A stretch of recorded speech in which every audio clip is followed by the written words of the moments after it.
அன்பான பெற்றோர்களுக்கும் ஆசிரியர்களுக்கும் வணக்கம். நம்ம குழந்தைங்க கடவுள் நமக்கு தந்த வரம். ஆனால் அவங்கள வளர்க்க நமக்கு ஒரு வாய்ப்பு தரப்பட்டிருக்குது. சில குழந்தைங்க அதிகமாக பேசுவாங்க, சில குழந்தைங்க அமைதியாக இருப்பாங்க, ஒரு சில குழந்தைங்க ஜாலியாக இருப்பாங்க, சில குழந்தைங்க பதட்டமாகவே இருப்பாங்க. இதெல்லாம் ப்ராப்ளம் கிடையாது, அவங்க வேணும்னே செய்கிறதும் இல்லை. இது கடவுளுடைய வடிவமைப்பு. அவங்களுடைய மூளை அவங்களுக்காக தேர்வு செய்து வைத்திருக்கக்கூடிய அழகான தன்மைகளும் குணங்களும். அதை புரிந்து கொள்வதற்கான அறிவியல் பெயர் தான் பர்சனாலிட்டி. இன்னைக்கு இந்த பர்சனாலிட்டியை புரிந்து கொள்வது பெற்றோராகிய நமது பெருமைக்குரிய கடமை அப்படிங்கிறத பார்க்கலாமா? அதற்கு முன்னாடி வாட்டி என்னுடைய வீடியோ நீங்கள் பார்க்குறீங்க அப்படின்னா சப்ஸ்கிரைப் பண்ணிக்கோங்க, நிச்சயமாக பயனுள்ளதாக இருக்கும். ஒரு அம்மா இருந்தாங்க, அவங்களுக்கு 2 குழந்தைங்க. அண்ணா ரொம்பவும் போல்டு, எப்போவுமே எந்த வேலையாக இருந்தாலுமே ஃபஸ்ட்டாக தைரியமாக செய்வாங்க. ஆனால் தம்பி மெதுவானவங்க, எப்போவுமே அமைதியாக இருப்பாங்க. தனியாக உட்காந்து டிராயிங் வரைவது ரொம்ப பிடிக்கும்.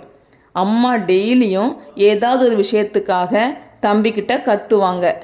எப்போவுமே சோம்பேறியாக இருக்கிற, நிதானமாக இருக்கிற, சுறுசுறுப்பாக இருக்க தெரியாதா உனக்கு அப்படின்னு டெய்லியும் கோபப்படுவாங்க. ஒரு நாள் ஸ்கூலுக்கு போகிற டைமில் அண்ணா பேகை போட்டுட்டு கிளம்பியாச்சு. ஆனால் தம்பி நிதானமாக அவசரப்படாமல் ஷூலேஸ் கட்டுறாங்க. அம்மாவுக்கு கோபம் வந்துச்சு. இவ்வளவு நேரமாக, ஸ்கூலுக்கு நேரம் ஆச்சு, வேகமாக கட்ட முடியாதா உனக்கு அப்படின்னு கத்துறாங்க. தம்பி எதுவுமே சொல்லலை. கண்ணில் ஒரு துளி நீர் வந்துச்சு. ஆனால் யாரும் பார்க்காத மாதிரி தொடச்சிட்டான். அன்னைக்கு ஈவினிங் அவனோட டீச்சர் அம்மா கிட்ட சொல்கிறாங்க, அவனுக்கு நிதானம் வேணுக்கா, ஏன்னா அவனுடைய பிரெயின் ஸ்டெடி நேச்சர். நாம் அவசரப்படுத்தினா பயப்பட்டுருவான்.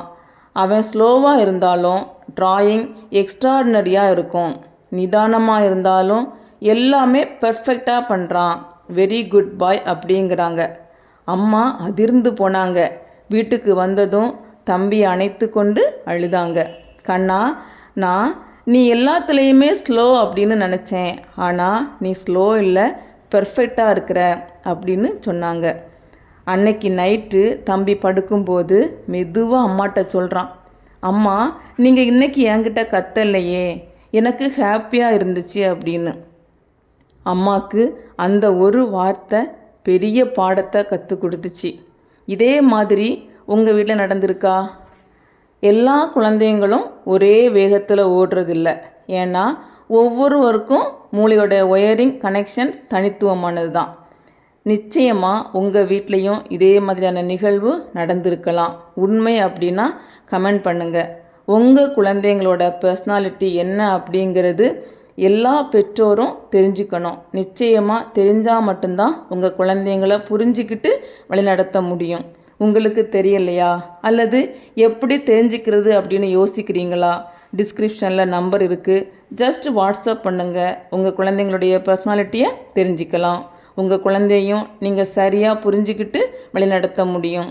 சமுதாயத்தில் நல்ல குழந்தையாக வளர்க்க முடியும். ஒளிமயமான வாழ்க்கையை கொடுக்க முடியும். இந்த வீடியோ உங்களுக்கு பிடிச்சிருந்துச்சு அப்படின்னா லைக் பண்ணி ஷேர் பண்ணுங்கள், கருத்துக்களை கமெண்ட் பண்ணுங்கள், சப்ஸ்கிரைப் பண்ண மறக்காதீங்க. இன்னும் பயனுள்ள தகவலுடன் சந்திப்போம். நன்றி.